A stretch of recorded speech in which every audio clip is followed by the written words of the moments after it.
ఒకవైపు రాక్షసులు, ఒకవైపు దేవతలు ఉండి పర్వతాన్ని చిలకడం ప్రారంభించారు.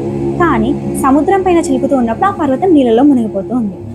అలా జరగకూడదు కదా. అప్పుడు విష్ణుమూర్తి కూర్మావతారం అంటే తాబేలుగా అవతరించాడు. ఇదే కూర్మావతారానికి ప్రాతినిధ్యం.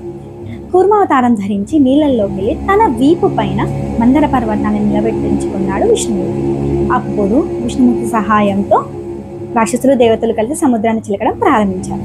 అప్పుడు ముందుగా హాలాహలం వెలువడింది. తర్వాత అప్సరసలు, లక్ష్మీదేవి, పారిజాతం ఇలాంటి ఎన్నో రకాల వెలువడింది సముద్రమథనం నుంచి. దాని తర్వాత చివరిగా వెలువడింది అమృతం. సరే, అమృతాన్ని ఇప్పుడు దేవతలందరూ స్వీకరించారు.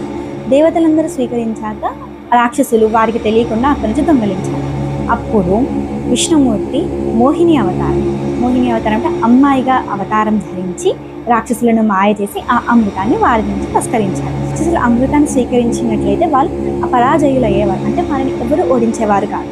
అలా జరగకుండా ఉండడానికి విష్ణుమూర్తి వారి నుంచి అమృతాన్ని దొంగలించారు. ఇలా దేవతలు వారి సంపదను, వారి ధనాన్ని, వారి స్వర్గాన్ని రాక్షసులతో పోరాడి మళ్ళీ తిరిగి సంపాదించుకున్నారు. ఇది సముద్రమథనం యొక్క కథ.